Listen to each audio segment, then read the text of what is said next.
વિદ્યાર્થી મિત્રો, ગયા લેક્ચરમાં આપણે સ્વાધ્યાયના એક્ઝામ્પલ જોઈ ગયા તથા વર્તુળ માટે કેટલાક પરિણામો પણ આપણે જોઈ ગયા હતા. વર્તુળ એનો અભ્યાસ આપણે સાંકવ સ્વરૂપે કરતા નથી, પણ એ પણ એક સાંકવ. પણ તો હવે આપણે જોઈએ પરવલય, ઉપવલય અને અતિવલય.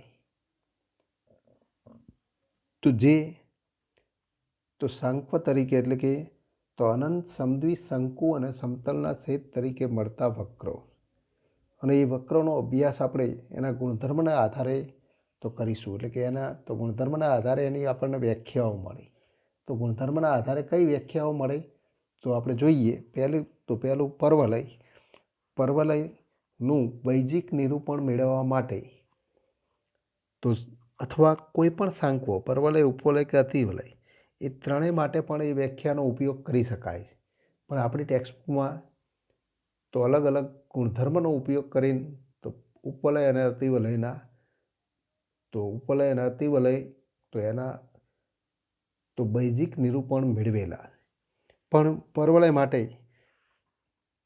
તો અહીંયા સમતલના એવા કયા બિંદુઓ એ પરવલય દર્શાવે?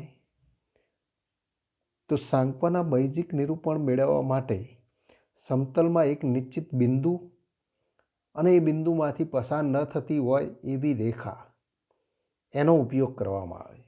આ બિંદુ અને રેખાના સંદર્ભમાં આપણે તો પરવલયની વ્યાખ્યાયિત કરીએ. તો સૌપ્રથમ પરવલયની વ્યાખ્યા. તો પરવલય એ કયો બિંદુ ગણ દર્શાવે? તો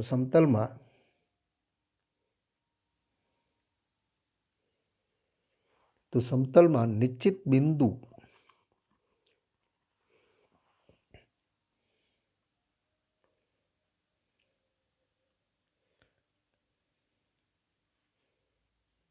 અને તે બિંદુમાંથી પસાર ન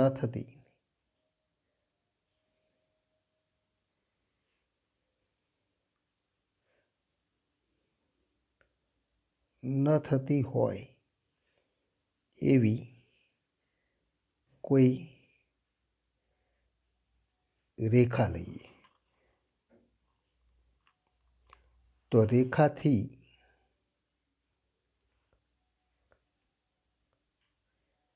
સમાન અંતરે તો આ નિશ્ચિત બિંદુ અને એ બિંદુમાંથી પસાર ન થતી હોય એવી કોઈ રેખા, તો એ બંનેથી સમાન અંતરે હોય તેવા સમતલના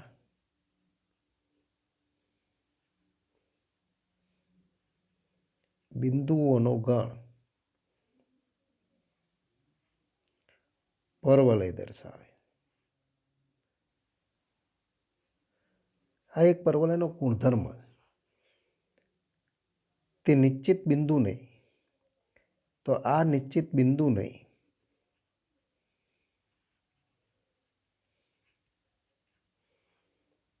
પરવલયનું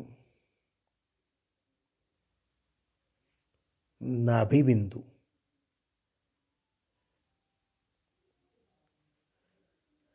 એટલે કે ફોકસ તો પોઈન્ટ આપણે કહીશું. તો પરવલયનું નાભી બિંદુ એટલે કે ફોકસ અથવા નાભી, પરવલયનું નાભી અને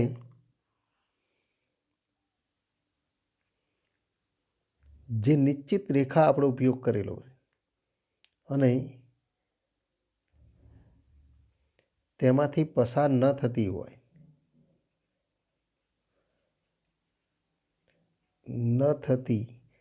રેખાને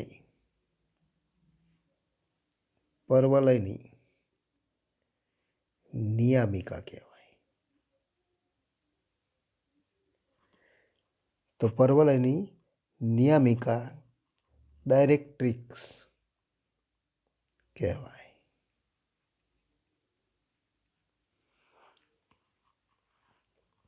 તો ફોકસ પોઈન્ટ અને તો નિયામિકા એટલે કે ડાયરેક્ટ્રિક્સ અથવા ડિરેક્ટ્રિક્સ.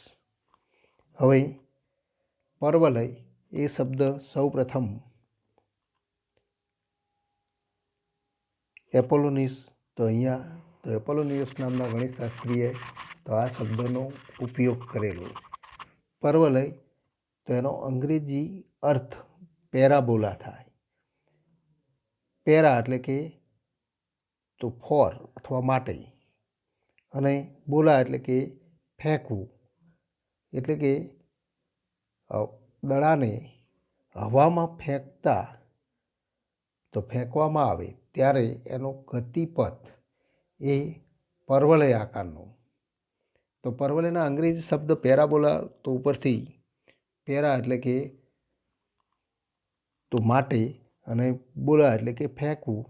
તો દડાને હવામાં ફેંકવામાં આવે ત્યારે એનો ગતિમાર્ગ જે સ્વરૂપનો મળે એ સ્વરૂપ પર્વલય આકાર. તો એ પર્વલય આકારનો ગતિપથ થાય એમ આપણે કહી શકીએ. હવે અહીં આપણે જો તો સમતલમાં નિશ્ચિત બિંદુ પસંદ કરીએ અને બિંદુમાંથી પસાર ન થતી હોય એવી રેખા આપણે લઈએ. પણ જો એ નિશ્ચિત બિંદુમાંથી પસાર થતી રેખા લેવામાં આવે તો એનાથી સમાન અંતરે હોય એવા સમતલના બિંદુ ગણે નિશ્ચિત બિંદુમાંથી પસાર થતી આપેલી રેખાને લંબ રેખા થાય. એનો અર્થ કે તો ત્યારે તો આ વિકલ્પમાં તો લંબ રેખા મળે એ રેખા એ પર્વલયનું તો વિસર્જિત સ્વરૂપ છે એમ આપણે કહી શકીએ. તો હવે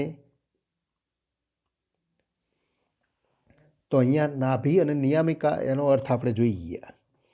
હવે નાભીમાંથી પસાર થતી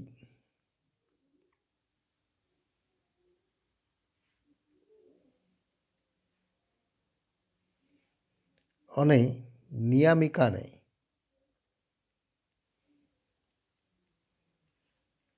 લંબ એવી રેખાને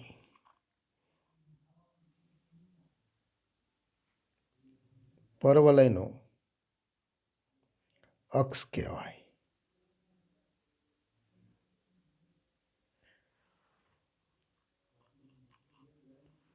તથા પર્વલય અને તેના અક્ષના છેદબિંદુને પર્વલયનું શિરોબિંદુ કહેવાય.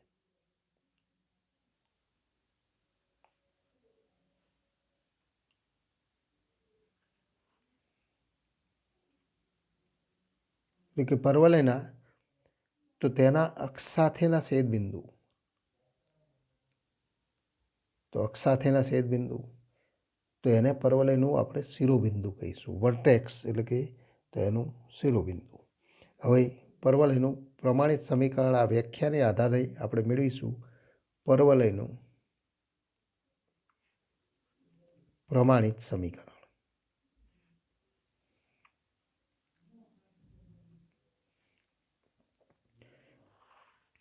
તો આ પર્વલયનું પ્રમાણિત સમીકરણ એટલે કે પર્વલયના બિંદુગણને દર્શાવતું સમીકરણ મેળવવા માટે તો સૌ પ્રથમ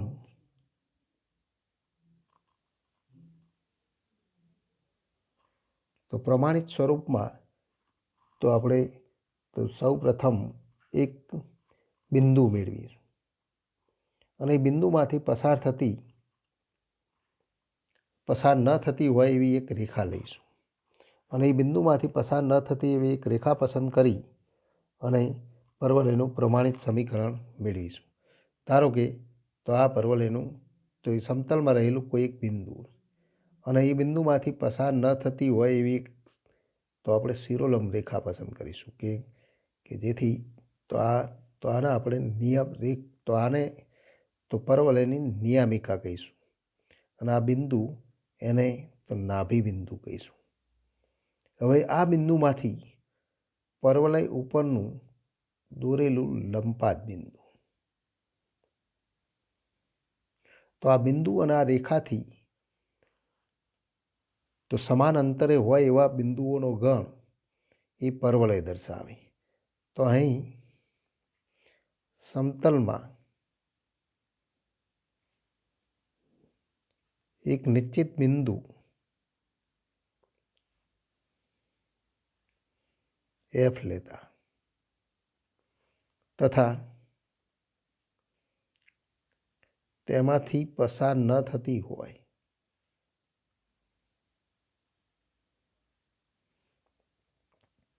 તેવી રેખા એલ, તો એલ બિંદુ એફમાંથી રેખા એલ પરનું લંપાત બિંદુ ઝેડ લેતા, તો આને આપણે ઝેડ કહીએ. તો માટે તો ઝેડ એફ નું, તો ઝેડ એફ રેખાખંડનું મધ્ય બિંદુ, તો આનું મધ્ય બિંદુ લેવામાં આવે તો મધ્ય બિંદુ એ તો માગેલ પર્વલય પરનું બિંદુ થાય.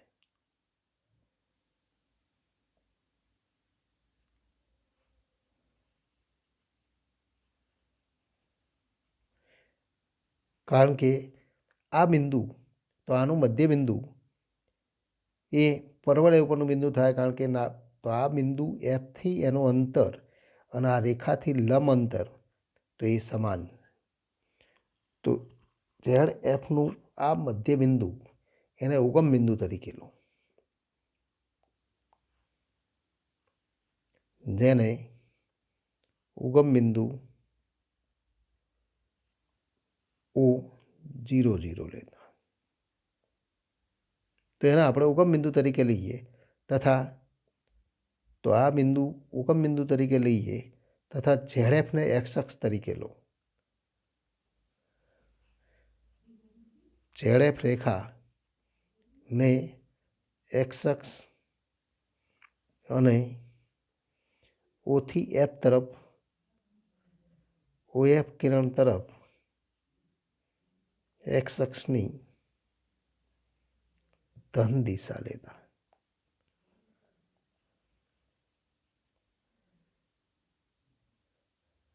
તથા તો ઝેડ એફ અંતર ઇક્વલ ટુ 2a લેતા.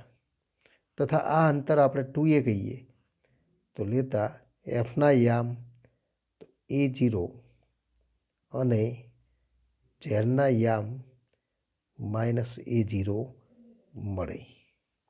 તેથી નાભી એફ A0 અને નિયામિકા, તો નિયામિકા એલનું સમીકરણ, તો સમીકરણ એક્સ ઇક્વલ ટુ તો -a મળે. કારણ કે એલ એ ઝેડમાંથી પસાર થતી શિરોલંબ રેખા છે. તો આના આપણે તો એક્સ અક્ષની ધન દિશા તરીકે લઈએ, આના આપણે એક્સ અક્ષની ઋણ દિશા તરીકે લઈએ. તો આપણે કહી શકીએ કે એલનું સમીકરણ તો એક્સ ઇક્વલ ટુ -a અને એફના યામ A0 મળે.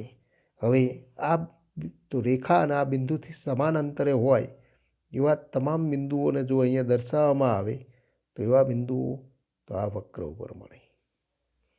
તો એવા બિંદુઓ તો આ સ્વરૂપે આપણને મળે. અને એ જ રીતે તો આ બાજુ પણ તો એવા બિંદુઓ આપણને મળશે કે જેનું તો આ બંનેથી અંતર સમાન હોય.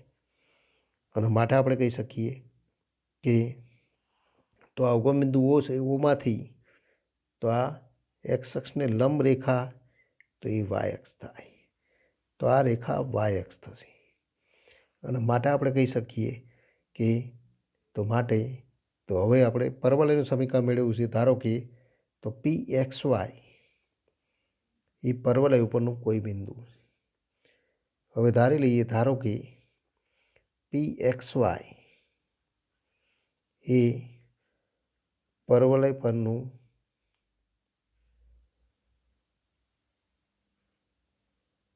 કોઈ બિંદુ.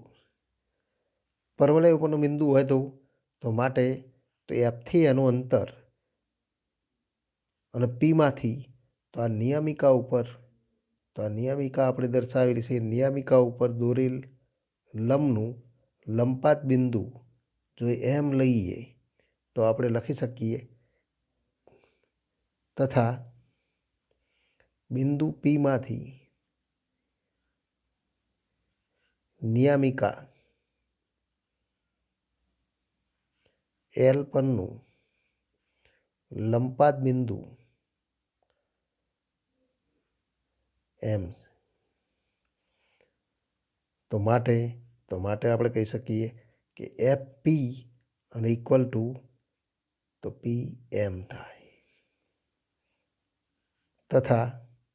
તથા એમના યામ તો એમના યામ આપણે લખી શકીએ એમ એ તો પી એમ રેખા તો સમક્ષિતિજ અથવા એક્સ અક્ષના સમાંતર રેખા ઉપરનું બિંદુ છે માટે તો એમનો વાય યામ તો વાય થાય તથા એમ એ નિયામિકા ઉપરનું બિંદુ છે માટે એનો એક્સયામ માઇનસ એ થાય તો એમના યામ માઇનસ એ વાય મળે. તો એમના યામ આપણે જાણીએ છીએ, પીના યામ જાણીએ છીએ અને એફના યામ જાણીએ છીએ માટે એફ પી બરાબર તો ઇક્વલ ટુ પી એમ માટે તો એફ પી સ્ક્વેર અને equal to P M square પણ F P square equal to તો એક્સ માઇનસ એનો સ્ક્વેર તો એક્સ માઇનસ એનો સ્ક્વેર પ્લસ વાય માઇનસ ઝીરોનો સ્ક્વેર એટલે કે વાય સ્ક્વેર અને equal to P M square તો ઇક્વલ ટુ તો વાય માઇનસ વાય તો ઝીરો પણ એક્સ માઇનસ માઇનસ તો એક્સ પ્લસ તો એનો સ્ક્વેર માટે Y square equal to X plus એનો સ્ક્વેર પ્લસ એક્સ માઇનસ એનો સ્ક્વેર પણ એ પ્લસ બીનો સ્ક્વેર પ્લસ એ માઇનસ બીનો સ્ક્વેર ઇક્વલ ટુ તો ફોર એ બી તો ફોર એ એક્સ અને માટે Y square equal to four A X જે માગેલ પરવલયનું પ્રમાણિત સમીકરણ થાય.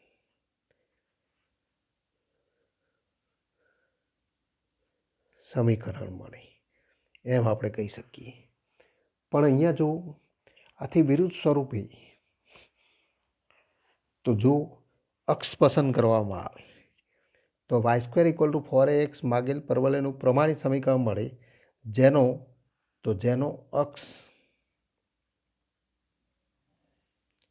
અક્ષ કયો થાય તો એક્સ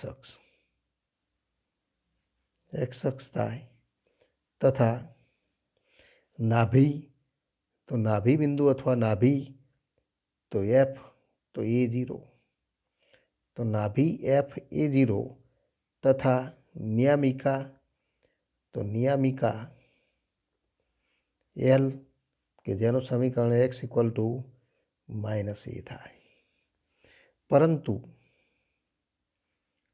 જો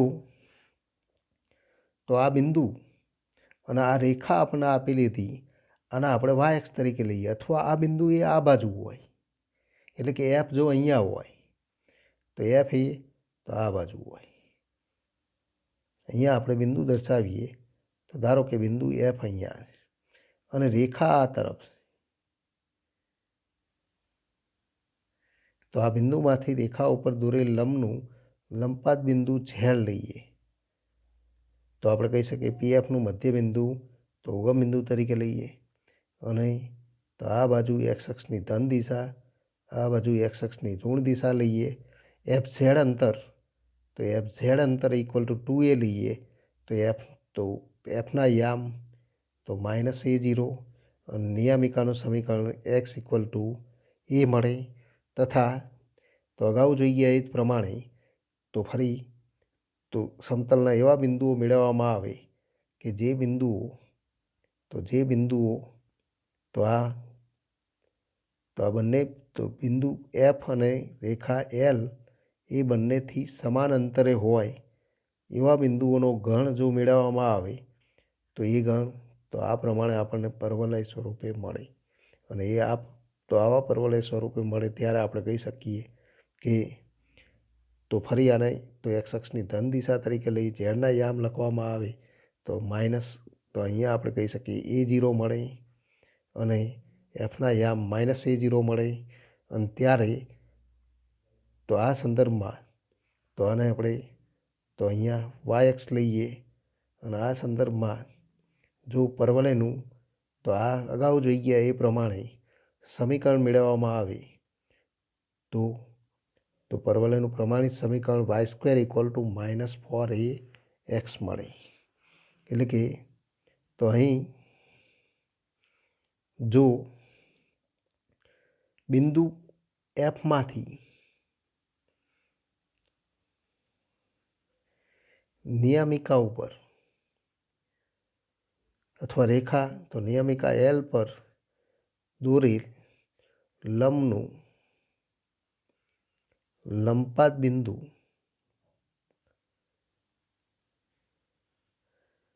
ઝેડ હોય તથા એફ ઝેડ રેખાને એક્સ અક્ષ તરીકે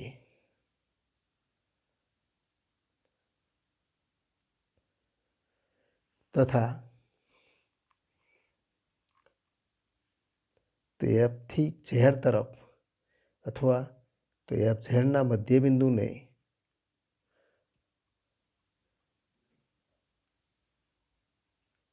ઉગમ બિંદુ ઓ તરીકે લેતા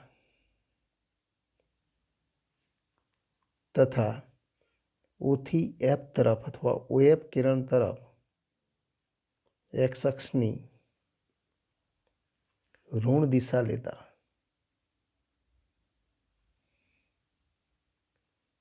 અને ઓ ઝેડ તરફ એક્સ અક્ષની ધન દિશા લેતા તો ધન દિશા લઈએ તો ઝેડના યામ તો ZA0 અને F -A0 મળે. તેથી નિયામિકાનું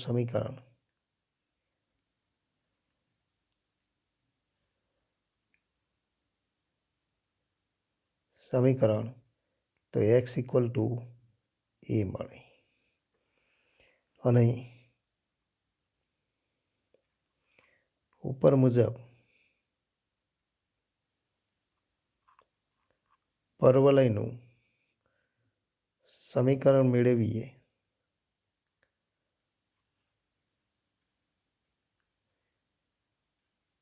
તો તે y² = -4ax મળે. તો y² = -4ax એવું આપણને સમીકરણ મળે એમ આપણે કહી શકીએ. પણ ટૂંકમાં તો આ પ્રમાણે આપણને બીજું પ્રમાણિત સ્વરૂપ મળે y² = -4ax અને y² = 4ax. આ બંને સમીકરણમાં માત્ર એની અક્ષ તો x અક્ષ જ થાય, જેની અક્ષ x અક્ષ તો મળે, પરંતુ આ x અક્ષની ઋણ દિશા તરફ ખુલતો વક્ર થાય, જ્યારે આ x અક્ષની ધન દિશા તરફ તો ખુલતો વક્ર છે. તો આ પહેલો પરવલય એ x અક્ષની ધન દિશા તરફ ખુલતો વક્ર હતો, જે અહીંયા ઋણ દિશા તરફ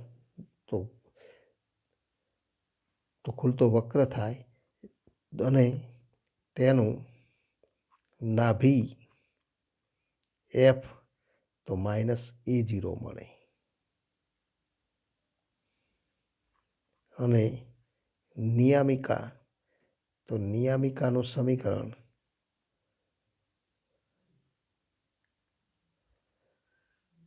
L તો x = A મળે. ટૂંકમાં આપણે કહી શકીએ કે પરવલય માટે જો એની અક્ષ તરીકે x અક્ષ પસંદ કરવામાં આવે તો આવા બે તો આપણને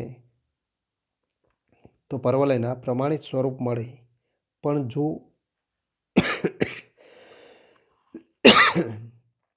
ફરી આ બંને રેખાઓ ને x અક્ષને બદલે અક્ષ તરીકે y અક્ષ પસંદ કરવામાં આવે તો ફરી એના પ્રમાણિત સ્વરૂપ બદલાઈ જાય. પરંતુ જો તો સમતલમાં એક નિશ્ચિત બિંદુ અને તો સમતલમાં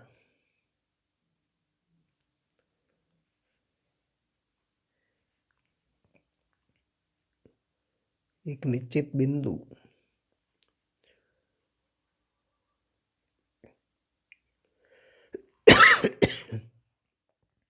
એફ અને તેમાંથી પસાર ન થતી હોય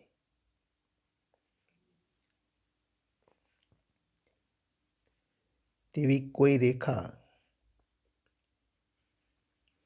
એલ લેતા,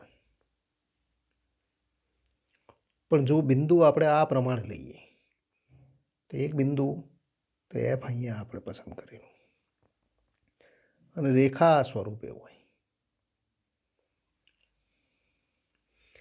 તો આ બિંદુમાંથી જો રેખા ઉપર લંબપાત દોરવામાં આવે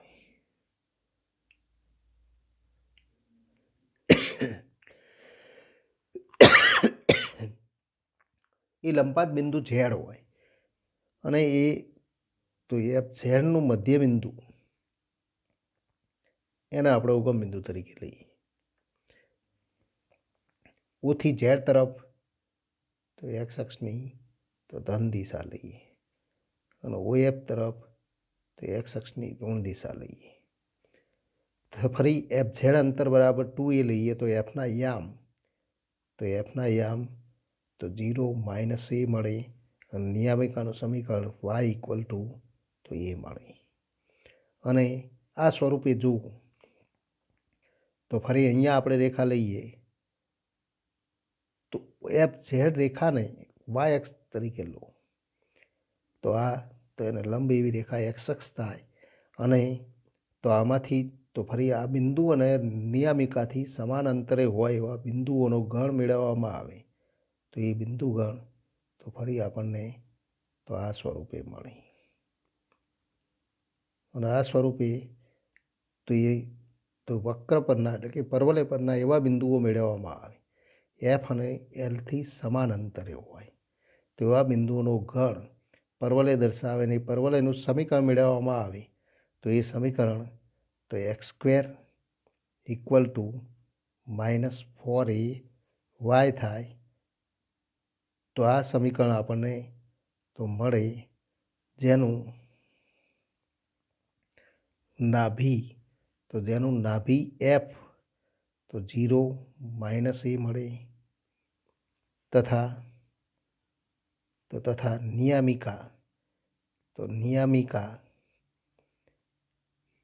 એલ કે જેનું સમીકરણ y ઇક્વલ ટુ તો એ થાય. પરંતુ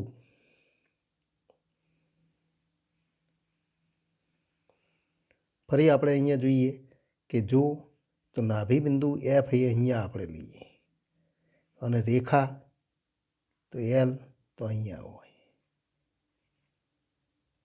અને તો એફમાંથી તો આ રેખા ઉપરનું લંબપાત બિંદુ ઝેડ લેવામાં આવે એફ ઝેડના મધ્ય બિંદુને ઉગમ બિંદુ તરીકે લઈએ તો અને એફ ઝેડને તો એફ ઝેડ રેખાને વાય અક્ષ તરીકે પસંદ કરીએ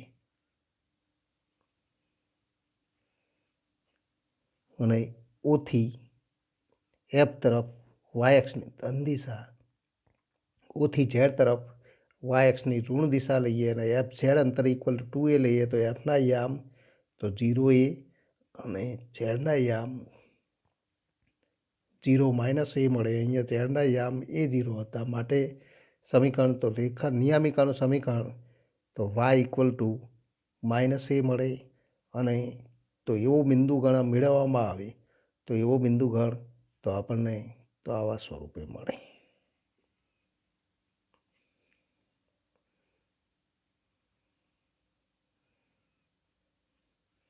તો આ સ્વરૂપે એવો બિંદુગણ મળે અને એનું તો આ બિંદુ અને નાભી બિંદુ અને નિયામિકાથી સમાન અંતરે હોય એવા બિંદુગણનું સમીકરણ મેળવવામાં આવે તો મળતું સમીકરણ કયું મળે તો એક્સ સ્ક્વેર ઇક્વલ ટુ તો 4a તો વાય મળે જેનું નાભી એફ તો 0a તથા નિયામિકા એલ તો વાય ઇક્વલ ટુ -a થાય. તો આમ તો બીજા બે તો પરવલયના બીજા બે સ્વરૂપ મળે x square equal two -4ay અને પરવલય તો ફરી તો x² = 4ay. તો આમ પરવલયના તો આમ આપણે કહી શકીએ કે આમ પરવલયના 4 પ્રમાણિત સ્વરૂપ મળે, પ્રમાણિત સમીકરણ મળે. એક x² તો y² = 4ax અને 2 y² = -4ax તથા નંબર 3 x² = 4ay અને નંબર 4 x² = -4ay. તો ચારેય સ્વરૂપમાં આપણે જોઈ શકીએ છીએ કે પરવલયનું સમીકરણ મળે તો એમાં x² કે y² સ્વરૂપ હોય. જો x² સ્વરૂપ હોય તો અગાઉ આપણે જોઈ ગયા x² = 4ay, તો આ બે સ્વરૂપ મળે. અને y² = 4ax હોય તો અગાઉ બે જોઈ ગયા એ સ્વરૂપ મળે. એટલે કે y² = 4ax અથવા y² = -4ax માટે એની અક્ષ તો x અક્ષ થાય. જ્યારે x² = 4ay કે x² = -4ay તો એની અક્ષ y અક્ષ થાય. પણ જો x² = 4ay પ્રકારનું સમીકરણ મળે તો એ y અક્ષની ધન દિશા તરફ ખુલતો વક્ર થાય. x² = -4ay તો y અક્ષની તો ઋણ દિશા તરફ તો ખુલતો વક્ર થાય. અહીંયા ધન દિશા તરફ ખુલતો વક્ર, આ ઋણ દિશા તરફ ખુલતો વક્ર. y² = 4ax હોય તો x અક્ષની ધન દિશા તરફ ખુલતો વક્ર, y² = -4ax તો x અક્ષની ઋણ દિશા તરફ ખુલતો વક્ર થાય. એમ આપણે કહી શકીએ. તો આના આધારે આપણે તો કેટલાક તો પરિણામ નોંધી શકીએ. તો એ તો નોંધનીય પરિણામો અથવા પરવલયના તો પ્રમાણિત સ્વરૂપ મળે તો કયા સ્વરૂપે મળે? તો નંબર 1 આપણે કહી શકીએ તો તારણો આપણને મળે. તો નીચેના તો તારણ આપણે મેળવી શકીએ. પહેલું તારણ તો નંબર 1 કે પરવલય તેના અક્ષ તો તથા આ ચારે ચાર સ્વરૂપમાં આપણે જોઈ શકીએ છીએ કે પરવલય એ એવો વક્ર છે કે એના અક્ષ પ્રત્યે સમમિત વક્ર. સમમિત એટલે કે તો એક્સ અક્ષ તો એના અહીંયા તો એનો વાય અક્ષ છે, તો વાય અક્ષ ઉપર અરીસો ગોઠવવામાં આવે તો આ બાજુના ભાગનું પ્રતિબિંબ તો આ બાજુ મળે. એ જ રીતે અહીંયા વાય અક્ષ ઉપર તો ફરી અરીસો ગોઠવવામાં આવે તો એનું પ્રતિબિંબ તો આ ભાગનું પ્રતિબિંબ એ આ ભાગ થાય. અને માટે આપણે કહી શકીએ કે પરવલય એ એના અક્ષ પ્રત્યે સમમિત છે. તો પરવલય y² = 4ax હોય તો x અક્ષ પ્રત્યે સમમિત છે. y² = -4ax તો એ પણ x અક્ષ પ્રત્યે સમમિત છે. તો પરવલય એ તેના અક્ષ પ્રત્યે સમમિત વક્ર. એના તો ગુણધર્મ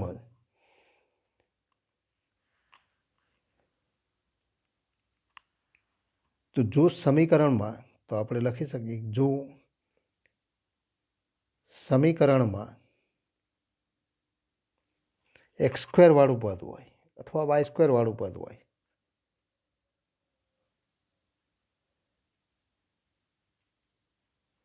તો y² વાળું પદ હોય તો તે x અક્ષ પ્રત્યે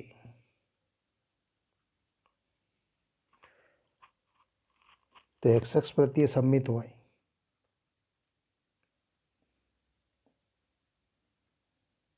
તથા જો સમીકરણમાં x² વાળું પદ હોય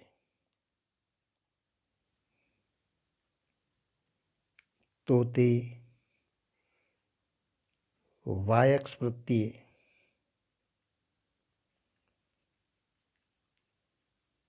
સમમિત થાય. તો આ પહેલો તો ગુણધર્મ તો નોંધનીય ગુણધર્મ નંબર 2, તો નંબર 2 આપણે કહી શકીએ જો પરવલય નો અક્ષ એક્સ અક્ષ પ્રત્યે સંમિત હોય,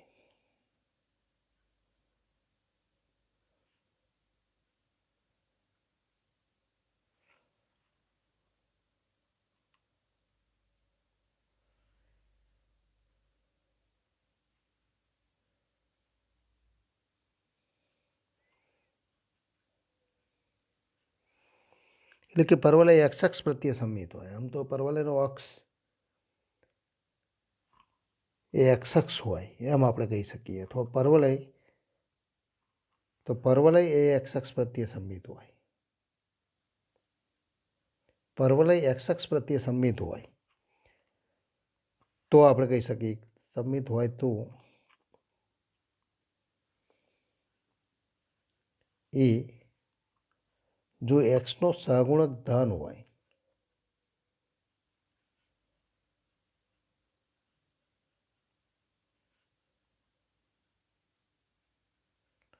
તો એક્સનો સહગુણક ધન હોય તો પરવલય એક્સ અક્ષની ધન દિશા તરફ ખુલતો વક્ર થાય. તો પરવલય એક્સ અક્ષની ધન દિશા તરફ, અથવા આપણે કહી શકીએ જમણી તરફ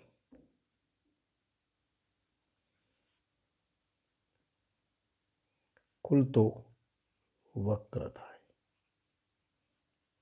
બી, જો એક્સનો સહગુણક ઋણ હોય તો આપણે કહી શકીએ કે પરવલય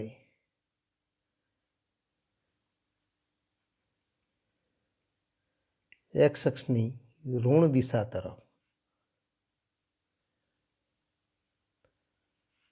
એટલે કે ડાબી તરફ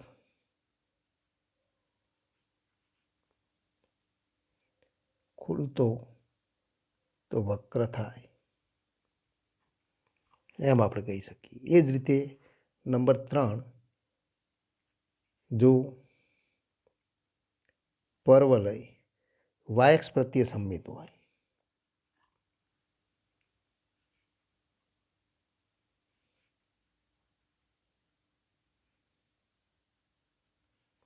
તો પરવલય વાયએક્સ પ્રત્યે સંમિત હોય તો પરવલયના આલેખની મદદથી આપણે કહી શકીએ વાયએક્સ પ્રત્યે સંમિત હોય તો એ જો વાયનો સહગુણક ધન હોય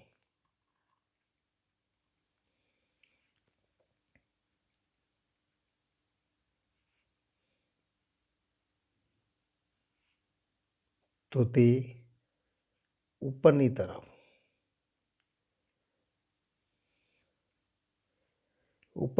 એટલે કે તો વાય અક્ષની ધન દિશા તરફ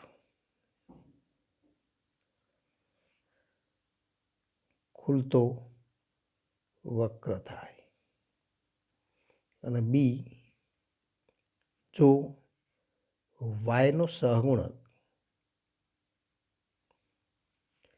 ઋણ હોય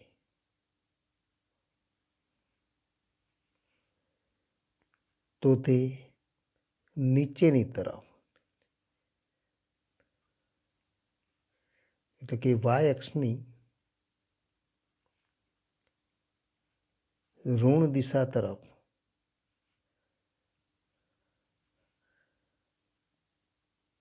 ખુલતો વક્ર થાય.